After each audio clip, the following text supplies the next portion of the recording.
One person is dead and two were injured in a shooting near an Immigration and Customs Enforcement field office in Dallas this morning. This comes amid an uptick in violence against ICE officials, according to the DHS. And meanwhile, a long-awaited study on the causes of autism has now been released by the FDA, and Tylenol has become a focal point. And on another topic, a congressional subpoena reveals that YouTube was, in fact, censoring content creators, and they were doing it under pressure from the Biden administration. And also new TikTok deals again on the table, but it's being tainted by business ties to the Chinese Communist Party. I'm the Epoch Times senior investigative reporter Joshua Phillip, and you're listening to Crossroads.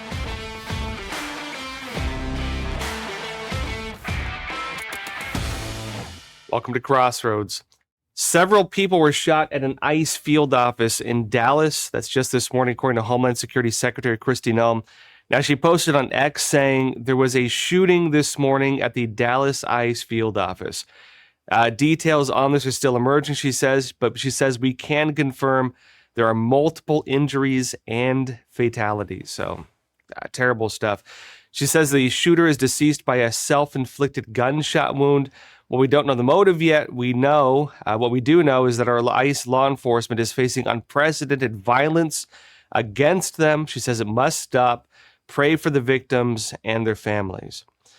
Now, according to the Epoch Times, the shooting on Wednesday today, it's the third time that ICE or Customs and Border Protection officials have been targeted in Texas alone. Just this year, 2025. It notes that the Prairie Line Detention Facility in Alvarado on July 4th, around a dozen assailants who were equipped with weapons and tactical gear, they look like Antifa types, attacked ICE officials. It notes a law enforcement officer was injured during the process, and DHS said, quote, "This is precisely what we have been warning against as disinformation and dangerous politically motivated rhetoric spreads." What they're pointing to here, of course, is what Trump has been noting, that there's violent narratives. You have individuals who are basically being, agitated by the mainstream media. They're being told that, masked individuals with no markings on their clothes are abducting people. And they're framing ICE raids and ICE arrests and deportations basically like that. Family separation, people being pulled away, Americans being arrested. A lot of fake reporting, actually, too. People who are more, on the radical side of this whole ideology, they see these headlines every single day because the media is posting it every single day. And what happens? They think they're the good guys when they go and do something about it.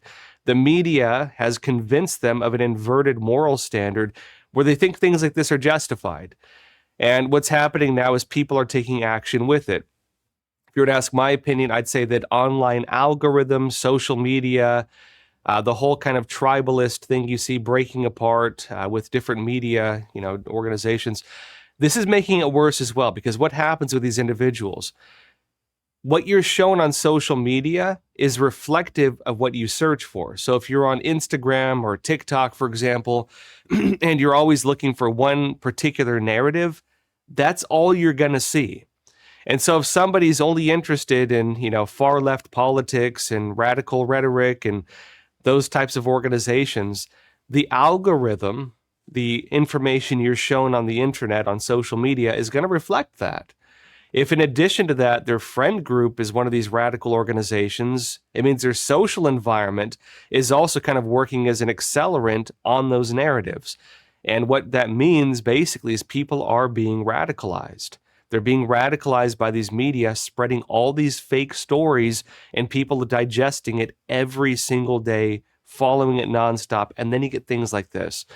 So Trump's been pointing to that quite a bit. Also on that point, Trump has designated Antifa as an official terrorist organization. Now, it's not clear whether this guy's Antifa affiliated, but what we found is that oftentimes these people have Antifa narratives, Antifa rhetoric, Antifa trainings, kind of as part of their ideology. Just like you had with the whole rise of terrorism and the whole war on terror, there were people being self-radicalized, lone wolf terrorists. It's the same thing with Antifa ideology. It's basically the terrorist ideology that is radicalizing people.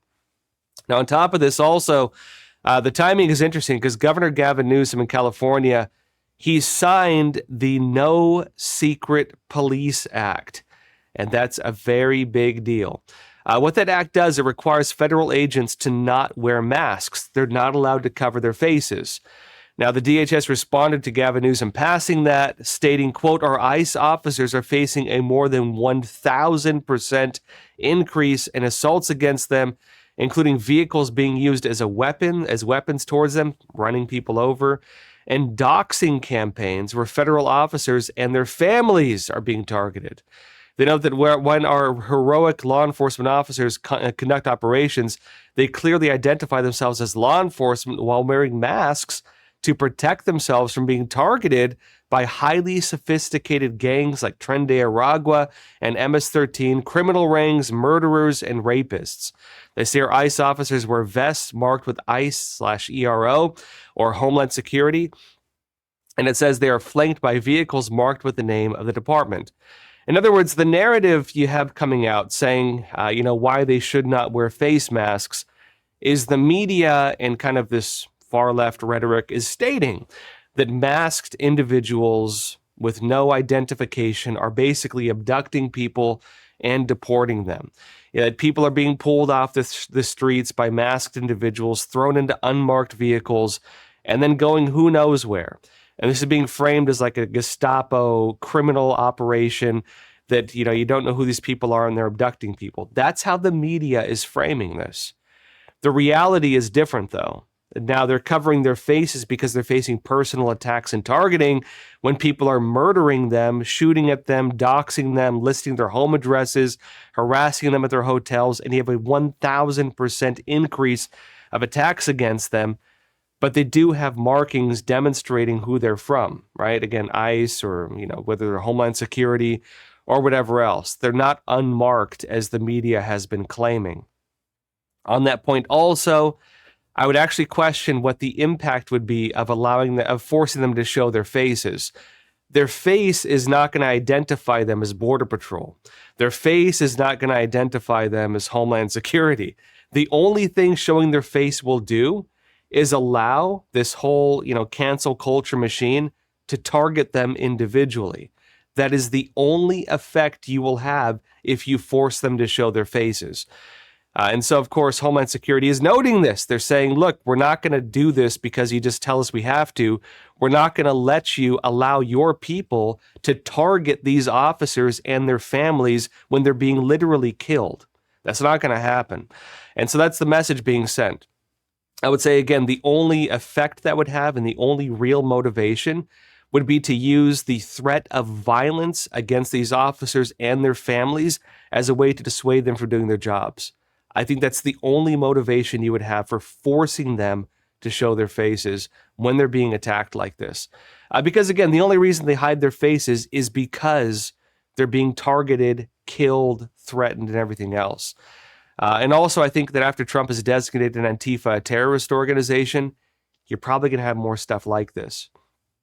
My personal take on this shooting in Dallas, my personal take is that we're entering a dangerous period right now, an interim phase, because what just happened? Antifa is now officially a terrorist organization. Everybody affiliated with it is now a designated terrorist. Now, that's problematic because I'll note, and some people don't want to say it, a lot of elected officials have friends or family members and kids, even their children, who are members of Antifa.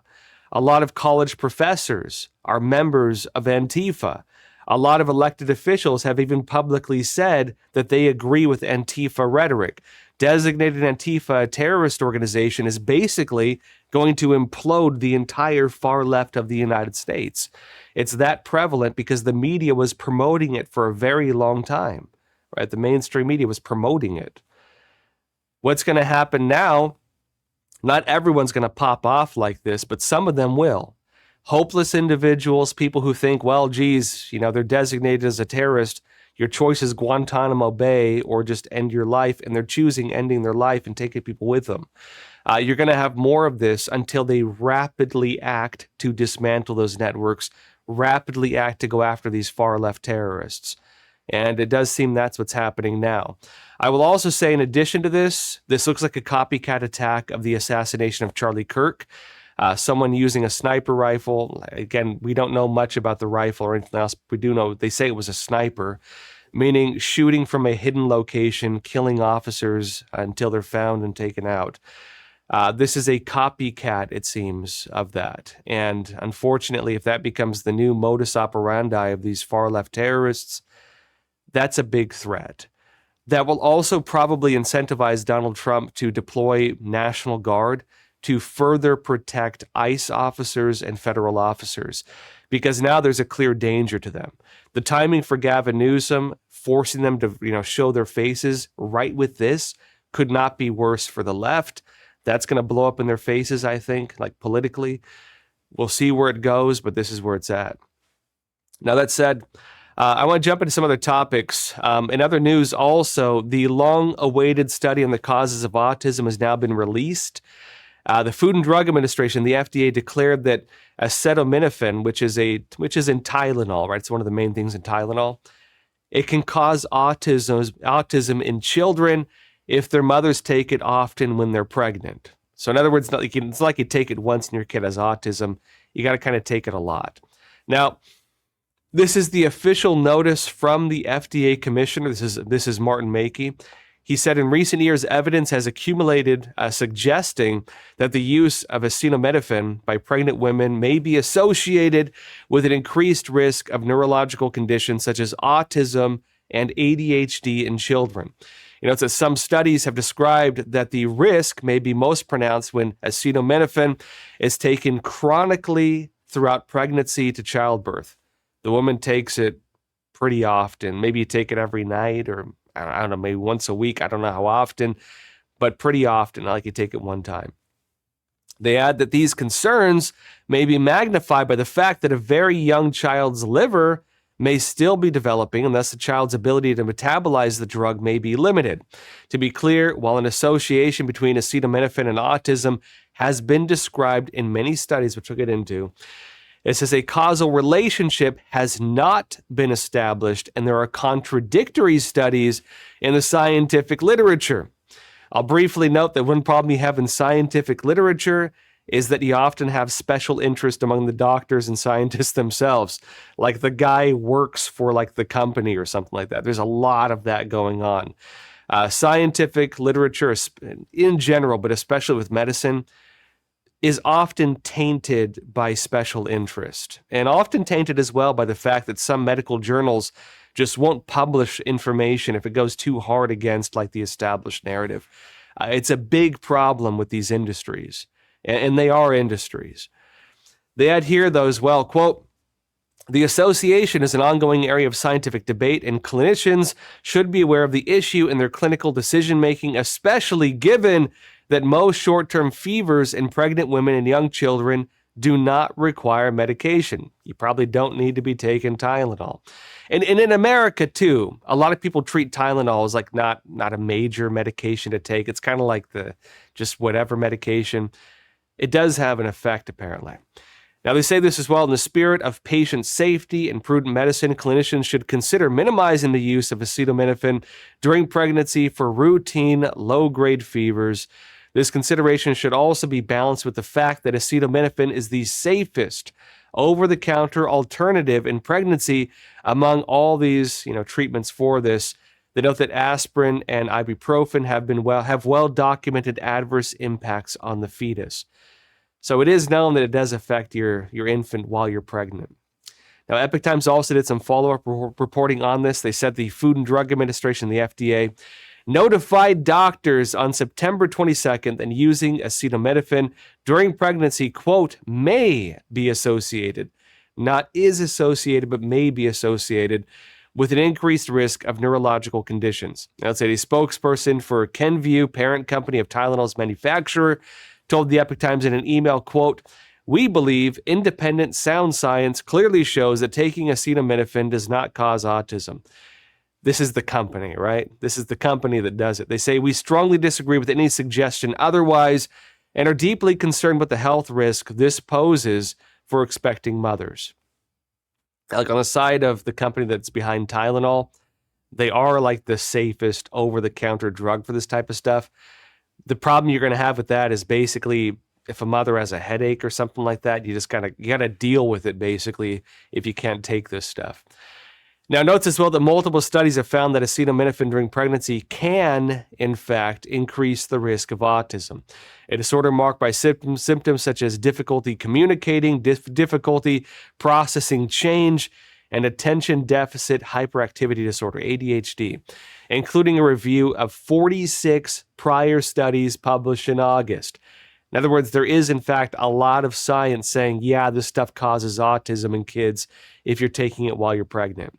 And notes as well that some lawsuits have been filed alleging the retailers failed to warn people that Tylenol or generic versions of the drug could cause autism or ADHD.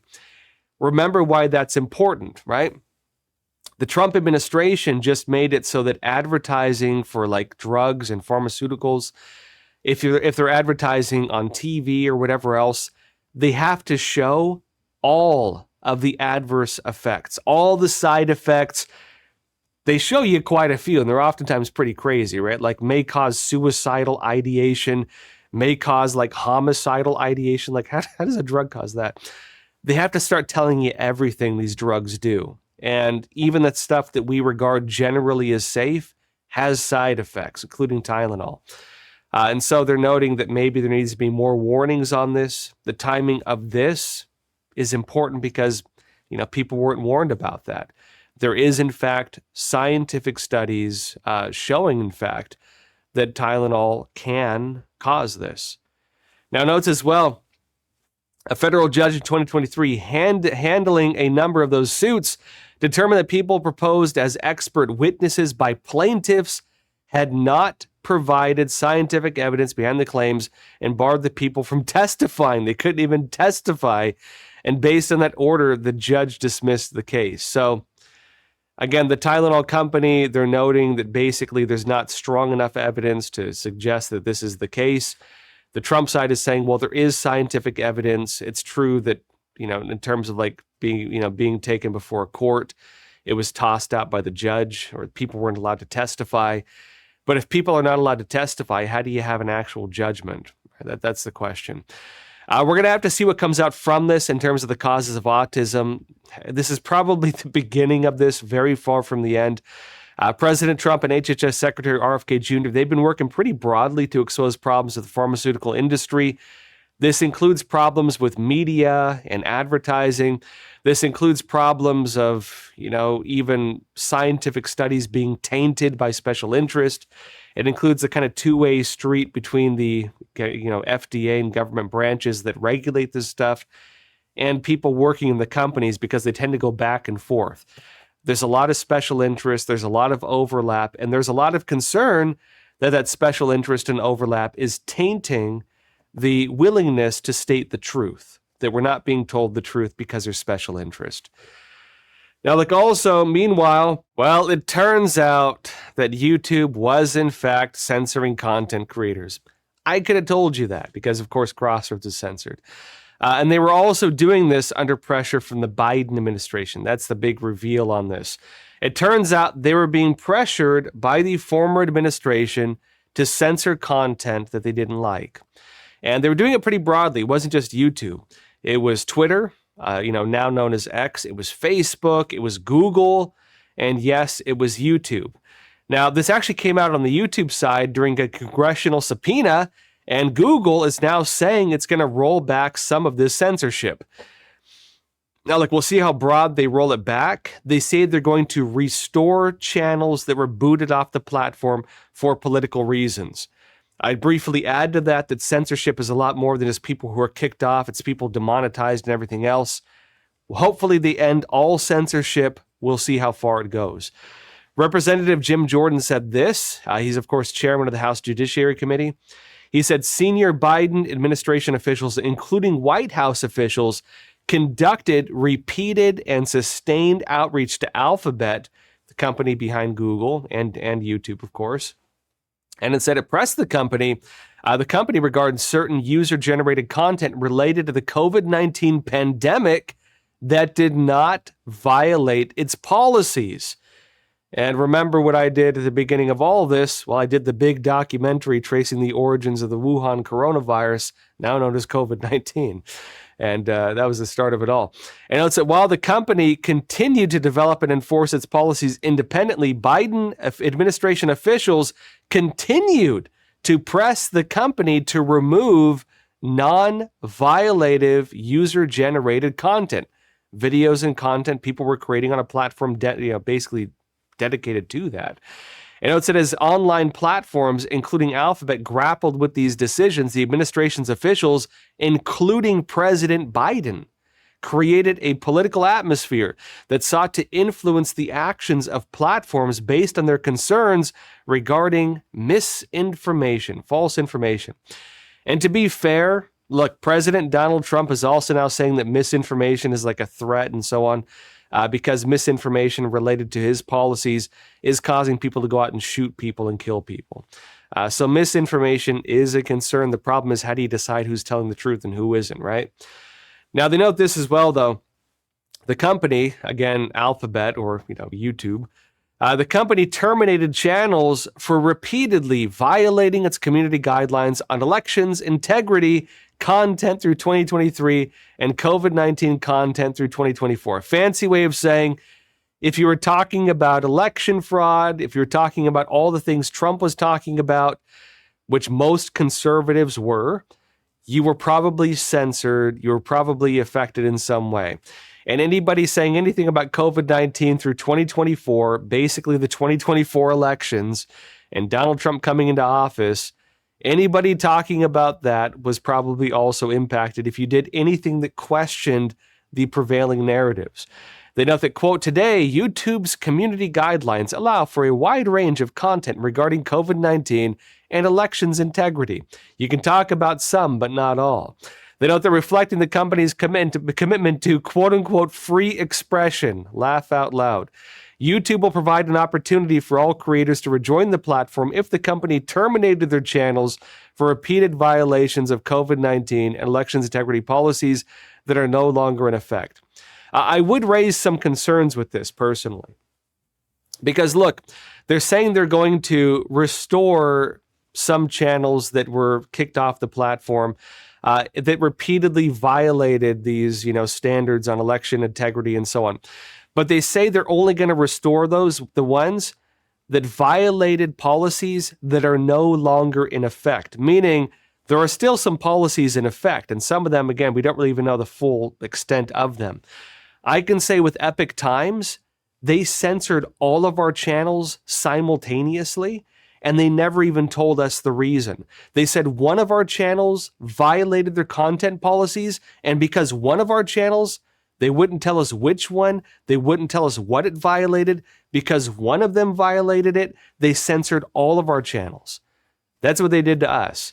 And so when they don't even tell you why they're doing it, they don't tell you what the policy that was violated was, how do you do anything about it? That's what they've been doing. Now, look, we'll see how far they go with actually ending censorship. But I will add, censorship on YouTube goes beyond just cases of them kicking content creators off the platform. Like, I'm still here, but I'm demonetized. I am still here, but my channel is frozen. They've been freezing channels. They've been not sending notifications to some channels. A lot of people believe that they've even been deleting followers. There are people even telling a lot of content creators, hey, I was subscribed. Somehow I've been automatically unsubscribed. They're, of course, making it so people can't make a profit. And there's a lot of problems like this. Now, one issue you have with that type of censorship, and it is censorship because that was a big narrative in the mainstream media. The mainstream media back in 2020 and so on was saying, look, it's not censorship. It's a private company. A private company can do whatever it wants. It is censorship if the federal government is doing it. I would actually add to this that there's a bit of a gray area here. It's censorship either way. The question is it censorship that violates the First Amendment? Violations of the First Amendment would be the government doing it. A private company, you can deny service to who you want. If a guy walks into your restaurant and he's waving, something around and acting crazy, you have the right to kick him out. He doesn't have his full right of free speech, standing, yelling, standing on a table and yelling in your restaurant. Doesn't have that right. But the government cannot just kick somebody out. Well, maybe if they're standing on a table, they can kick them out. If they're like violent or something. Free speech is protected against federal or government in general interference. It's not protected in like a business or something like that for the most part. And so the problem you've had for a long time is censorship on these platforms, YouTube, X, Facebook, Google, the internet in general, as we're now running into with like foreign censorship. Is that illegal, right? Can you censor that? And the big argument is this. Well, is censorship still is it illegal if the government suggests you should do it? And the problem he had with the way the Biden administration was doing this type of censorship is they weren't ordering companies to do it, but they were pressuring them, suggesting they might punish them, and then suggesting that they remove stuff or like flagging content for them. A lot of the platforms said that they censored content because they were quote unquote pressured. And pressured is different from forced. That's the kind of language issue here. Pressured is different from forced. And so does government pressure to censor equate a violation of the First Amendment? That's the legal question that's going to have to be resolved with this. Now, a lot of Democrats have pointed out, well, hey, isn't Donald Trump kind of doing the same thing? That's going to be a legitimate debate, right? One problem you have right now, FCC Chair Brendan Carr is talking about pulling the broadcast rights of several mainstream media because they've been posting, misinformation, false information, that they're fanning the flames of far-left radicalism. They're spreading false stories literally all the time. They've been doing it since 2015, 2016. The Trump-Russia fake narrative, the hoaxes they've dealt with the whole time, and of course the misrepresentation of people, framing them as Nazis and terrorists and everything else, which is being used to justify violence against them. One of the big, issues with this is late-night TV host Jimmy Kimmel. He briefly had his show put on hold because he made false statements saying the guy who killed Charlie Kirk, at least accused of killing him, was a MAGA supporter. He was not. He was, it seems to be someone interested in furry pornography and was dating a trans guy and was very, very far left, according to everybody who was close to him. His family was MAGA. His family was Trump supporters, but he flipped somehow, it seems, after he went to college. Now, many people criticized the deplatforming, though, of Jimmy Kimmel as censorship. You can't kick a guy off because he gets something wrong, right? That's just one show, but I will note this. There were thousands, maybe more, hosts on YouTube that got kicked off or censored in many other ways. And while people are making a fuss over, hey, Jimmy Kimmel got canceled, and look, to be honest, it is censorship, right? It is censorship. The question is, was it his personal opinion, or was it a scripted thing being run by a giant corporation, being influenced by political interests? That's the question, right? And also that's the question on whether that guy's independent or not. What is the degree of your independence? Are you acting as effectively a voice box for one political system where you're funding them, you're promoting them, you're acting as basically the campaign sidekick or something like that? Or are you independent where you legitimately have your own opinions? Is it still free speech if it's a massive institution directly tied in with the, effectively campaigning for a political ideology? How do you draw the line with that? That's the problem you have with a lot of those networks. And how does that compare to independent YouTubers, many of whom had more views daily than Jimmy Kimmel does, by the way? How do you compare that, right? One issue we're having is that the number of content creators kicked off platforms, and not just YouTube, but a lot of them, most of them were the conservative ones. And when you have basically the entire conservative base facing some degree of censorship, demonetization, the restrictions on reach, that is a massive form of political censorship in this country that basically took away the voice of everybody who doesn't agree with one side of the aisle, who has one political opinion. And then when you go out to college campuses and try to engage people directly, they kill you for it. How do you have free speech if you risk getting murdered? How do you have free speech if you risk being able to not make a living? How do you have free speech if you show your face, they dox you, list your home address, and then go after you and your family? How do you have free speech? The problem we've had in this country is that all of these platforms, all of these systems, all of the political rhetoric, all of the advocation for violence, all of the labeling has effectively gone after one side of the political aisle, and they're killing them, they're censoring them, they're targeting them, they're ruining their lives. And what do you do about that? Is it censorship then if the president says, hey, this needs to stop? Is it censorship then if the president says, look, you've been censoring, attacking, demonetizing, targeting us, and it needs to stop? Is that censorship? Or is it like going after the systems of censorship, political control, and effectively controlling every voice box of every major platform? How do you deal with that? That's where we're at with this. And I would say also the big problem is we got to find out what to do now with YouTube censorship, because again, I will note the company's saying they're going to restore deleted channels. Censorship on YouTube is a lot more than just deleted channels. I'm speaking as an aggrieved party here, because Crossroads has been demonetized for over 4 years now, and we were deeply impacted by these censorship policies. Another thing going on, by the way, TikTok may be making a comeback. I know it technically didn't go away, but looks like it might be here to stay. A TikTok deal is on the table. It's looking like the Trump administration will, in fact, reach a deal that removes some of the CCP's control over the app. And the plan is to have more management of the U.S. version taking place through U.S. companies. Basically, TikTok stays. The U.S. is going to maintain some ownership of it. China's going to have less control of it, but we're not like seizing it from them totally. There's also some very big problems with this that I want to go into because I haven't seen people mentioning this. First off, though, this is where the deal is at. Bloomberg said that Oracle, the tech company, would create and provide security for a new U.S. version of TikTok's algorithm under a deal taking shape to sell the popular Chinese-owned app to a consortium of American investors. A White House official said, addressing a key concern raised by lawmakers in Washington.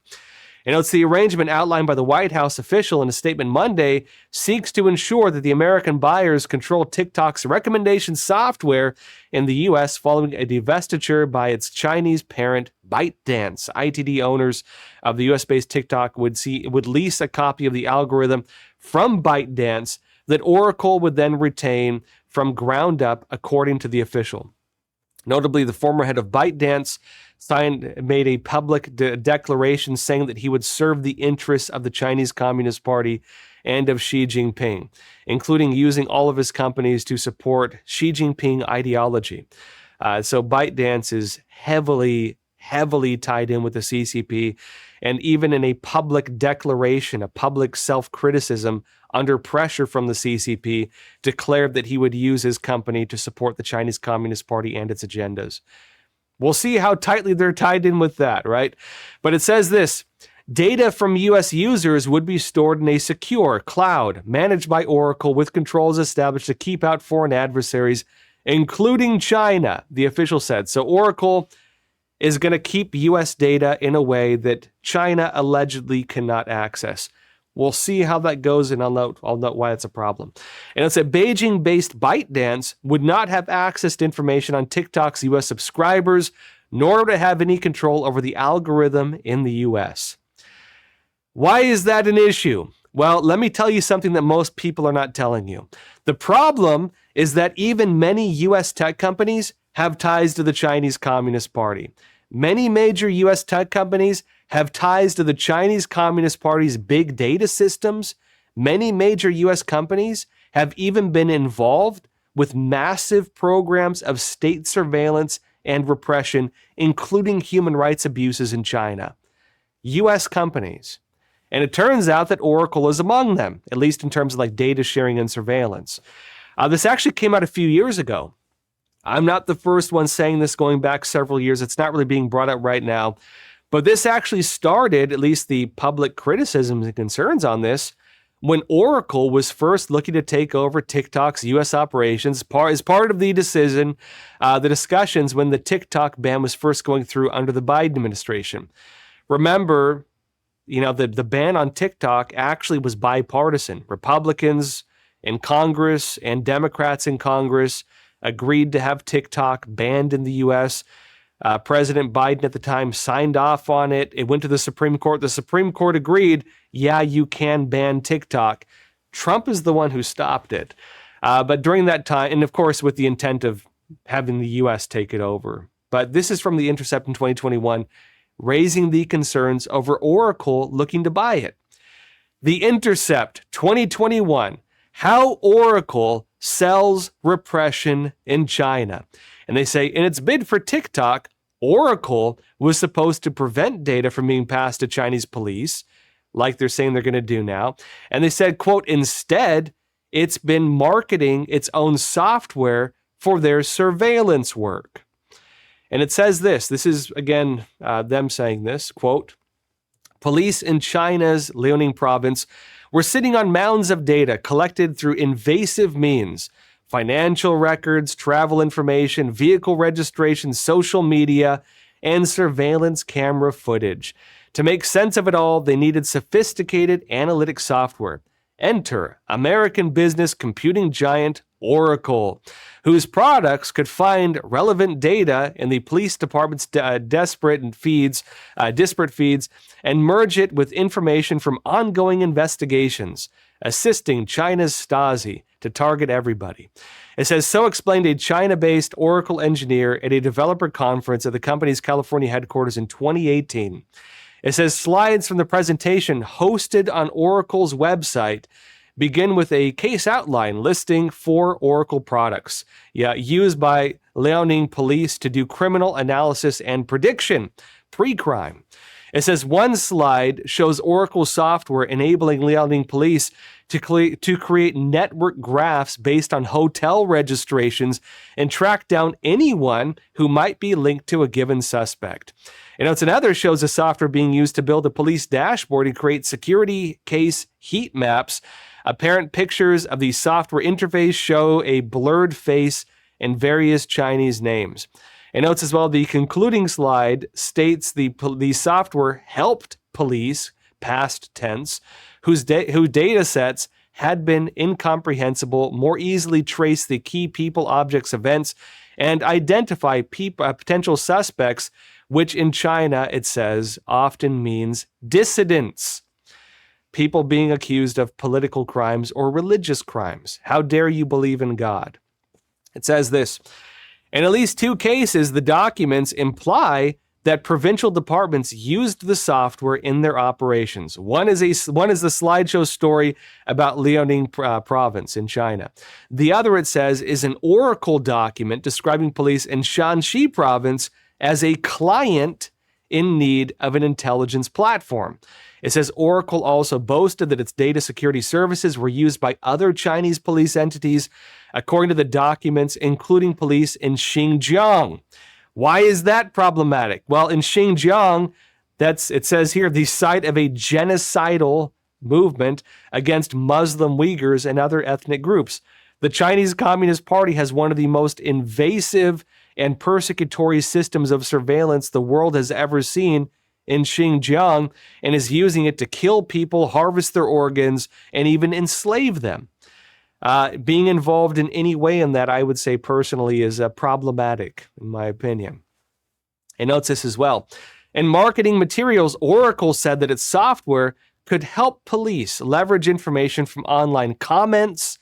How dare you post something on the internet? Investigation records, hotel registrations, license plate information, DNA databases, again, biometric surveillance, and images for facial recognition, which many dissidents have said, by the way, is extremely prevalent in Xinjiang province. Many people who have been persecuted by the CCP have noted all of these types of surveillance and how destructive they are to basic, quality of life, how persecutory they are, how they're used to go after people. It says this as well. Several Oracle materials imply, not state it's definitive, but imply that the company has gone substantially further than marketing to Chinese police, which operate as part of the country's Ministry of Public Security. By the way, the MPS, Ministry of Public Security, is the group that does the secret Chinese police stations in the United States. That's the Chinese branch that's involved with that. But it says also, one presentation detailing Oracle's database and data security products contains a slide titled, quote, Oracle and the National Defense Industry. And it says that title is followed by a list of multiple Chinese military entities. So when they say Oracle and the National Defense Industry, they immediately show Chinese military entities, not like American ones, right? And it says, including the People's Liberation Army, the Chinese military, the armed wing of the Chinese Communist Party, the China National Nuclear Corporation, and China Aerospace Science and Technology Corporation. And notes that defense entities are also the apparent target for two additional Oracle Chinese language presentations, the most recent of which, at the time this was written, it's at least in 2021, which is dated 2015, and for events called the People's Armed Police Force, Oracle Cloud Computing Exchange Forum, and the Oracle Xi'an Aviation and National Defense Industry Information Seminar, listed in Chinese on Oracle's website. And notes it is not known whether Oracle software is in use by any Chinese military entities or if the company has any agreement with them. I would note that is probably a bit of a topic of concern if they're going to be taking over TikTok, because that does raise the questions of, well, what are their ties to the Chinese Communist Party, the Chinese military, and the Chinese Communist Party's police system, which is also tied into its intelligence operations. Big tech overall, I would say, though, has a big problem with the Chinese Communist Party, like all around. A lot of major U.S. tech companies are deeply, deeply intertwined with the Chinese Communist Party. Many major U.S. tech companies have been involved in some type of really questionable activity in China, including censorship on the light end and including surveillance that has led to human rights abuses on the far end of it. Some of them have even been directly involved in cases of helping the Chinese Communist Party arrest and persecute religious believers. These companies have been involved. I'm not talking about Oracle directly, but many U.S. major tech companies have been involved in human rights abuses in China. And look, you have full-scale genocides taking place. You have major persecutions taking place. Aside from intertwining interests with the Chinese Communist Party and its military, and the problems that could propose to the U.S. with national security, and even whether we give them the rights over major platforms, expecting them to be independent of the Chinese Communist Party, it also raises questions over, well, are they committing human rights abuses, frankly? Now, on the point of TikTok and Oracle, the challenge with the whole bid to buy TikTok, how does the U.S. choose a tech company that can act independently of the Chinese Communist Party? Because the problem is, and Oracle noted this, it's kind of the way the industry works. A lot of them have ties to it. I would say the problem with that is, they need to resist pressure from the Chinese Communist Party to censor. If you're going to have TikTok, working with a U.S. tech company, well, who knows who it's going to be. If you have TikTok being under a major U.S. tech company, and the problem they have is that China wants to have the data on that, and the Chinese Communist Party wants to control the algorithm, how do you choose a tech company that's going to be free from outside influence and internal influence? Because many of them, through these deals with China, even have to hire these sons and daughters of Chinese Communist Party officials. A lot of them are infiltrated by the CCP. A lot of them have problems of even hiring Chinese nationals who are working as agents of the Chinese Communist Party. A lot of them have business in China. And the Chinese Communist Party, as it does with Hollywood, as it does with the mainstream media, can say, don't say this, censor this, do this, or we're going to kick you out of China. American businesses, unfortunately, have been allowed to be pressured by the Chinese Communist Party. And you can blame what you want for that, but I would hope that one day the American government does something about it and says that we need to stop the Chinese Communist Party's ability to influence, pressure, and threaten American companies in order to make them work as effectively foreign agents for the Chinese Communist Party, to even in some cases be involved in human rights abuses. This is going to be a major problem also with the sale of TikTok and the way this whole thing works. We'll see if Congress raises any of these concerns. It's possible they will, because remember, this used to be a bipartisan issue. Congress, Republicans and Democrats had, again, voted, and it went to Biden's desk and signed by the president, had in fact voted to have TikTok banned in the U.S. I believe this is still a bipartisan issue. Many officials on both the right and left wings of the American government have been relatively consistent on the opposition to the Chinese Communist Party, especially on human rights. So we'll see where this goes. Now, that said, questions, comments, anything you want to talk about, leave it in the chat. Let's jump into some questions. And let me see here. I know I went a bit longer today because we had breaking news and stuff, right? Briefly, also, you might notice I'm not in my normal studio. I'm currently in California because I'm having a speaking event today and tomorrow. As I noted, if you want to attend the speaking event, go to epoch or epic, epochsd.com, like San Diego, epochsd.com. I'm going to be speaking in San Diego this afternoon around noon. So if you're in San Diego, come on down. And then tomorrow, of course, I'll be speaking in Orange County. So we're going to do I'll do a presentation, then we'll do a live Q&A in person. And also that means I have to leave in a little bit because I have to go drive down there. First question here, though. Let's see. This is from Judy Akeem. You're saying something just clicked. Social media is literally a positive feedback loop that got out of hand. We know it's a bubble for your biases, but how it works, it literally feeds more and more of what you are most likely to consume. Yeah, and I was actually thinking that too, because sometimes people obsess over unhealthy things. Okay, fair question. How many of you have gone through a rough breakup and you couldn't help but look at the, Instagram posts of the person you just broke up with, and it kind of eats at you? How many of you have done that? If you haven't done it, you probably know someone who has. You'd probably like to not do that. There was a time in the world before we had social media where if you broke up with somebody or you had a bad relationship, you kind of didn't get daily updates from them. The world used to be like that. Does everybody remember how nice that was? If you left somebody or things didn't work out, you actually could distance yourself and you had room to heal. The internet makes it a lot harder to do that. Now, a healthy internet, a healthy social media, you can block people or whatever, but a lot of people don't want to do that, right? You'd have the ability to not have to see that every single day. And that would mean that the algorithms would have to go after your unhealthy impulses, right? The algorithm would have to say, I know you're doing this. It's not healthy for you. I'm here to help you, like a friend would do, right? An unhealthy algorithm would say, hey, more clicks, more money. Let's show you more of it. And they play into your obsessions, healthy or unhealthy. It's the same thing, I think, as Judith's noting with the way this whole thing works. It's a feedback loop. What you look at is what it shows you more of. What you seek out is what it shows you more of.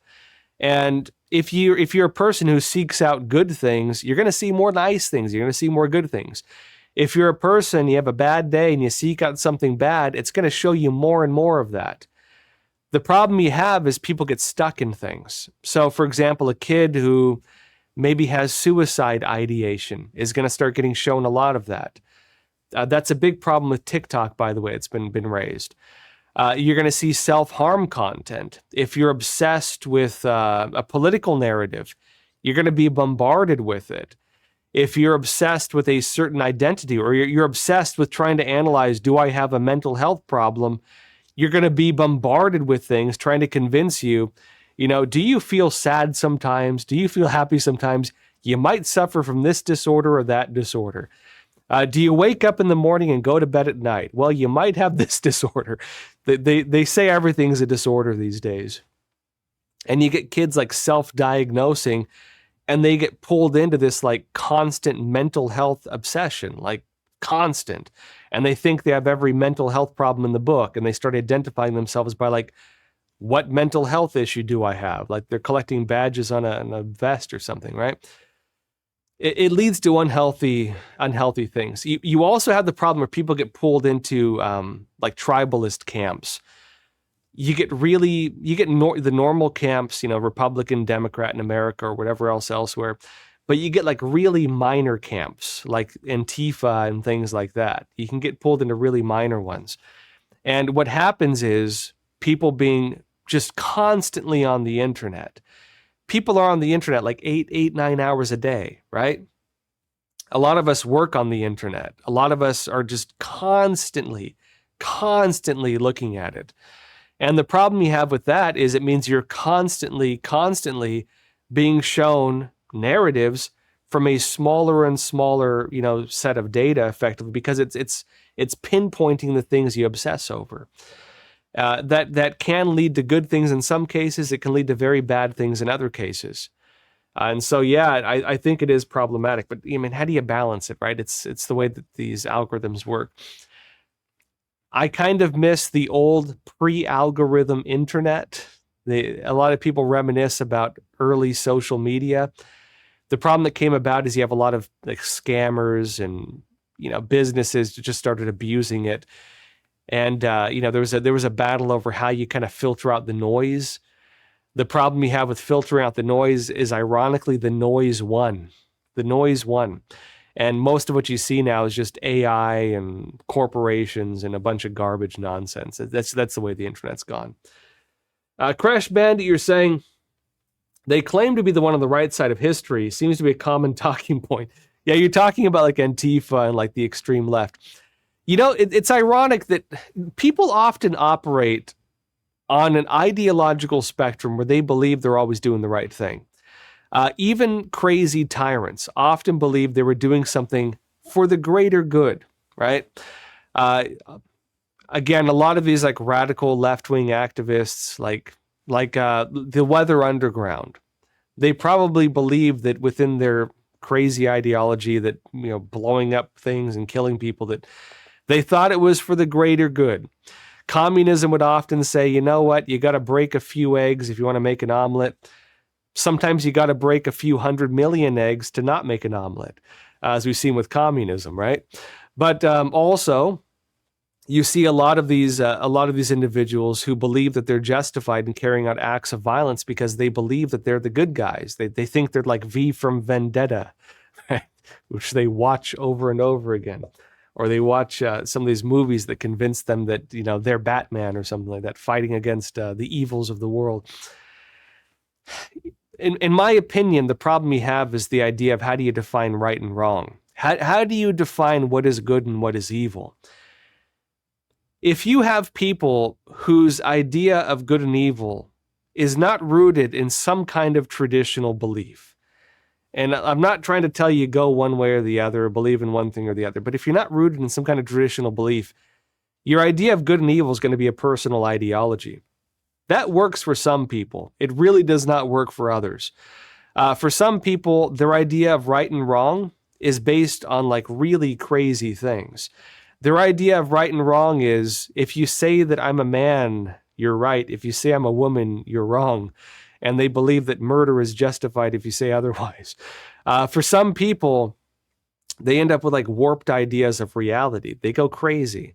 And their idea of right and wrong is like even sometimes a really inverted moral system. For normal criminals, their idea of right and wrong is what benefits me is right and what does not benefit me is wrong. They're motivated by self-interest, right? Like narcissists and stuff like that. If they rob somebody, well, I need this. If they rob somebody, well, I was hungry. Well, you had something that I wanted that I don't have. Self-interest is the definition of their right and wrong. More traditional people, which I do believe is the majority of the world still, religious people, Their idea of right and wrong is typically rooted in a more traditional view of good and evil, whether it's Christianity or whatever religion you practice. That's a more rooted idea of right and wrong. The problem we have, as I've said over and over again in the world these days, is you have a communist ideology that has for decades, more than close to a couple hundred years now, mid-1800s. You have an ideology that is set out to destroy the idea of a moral foundation, because a moral foundation is a challenge to the idea of absolute power that these movements want to gather to themselves. And when people believe in a higher good or a more stable concept of right and wrong, not rooted in political ideology, but instead rooted in a religious belief, that's a challenge to the power of a movement that wants to have that power for its own.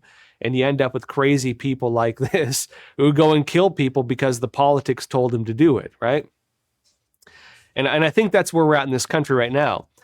You have people whose idea of right and wrong is not a religious stance. Their idea of right and wrong is a political stance.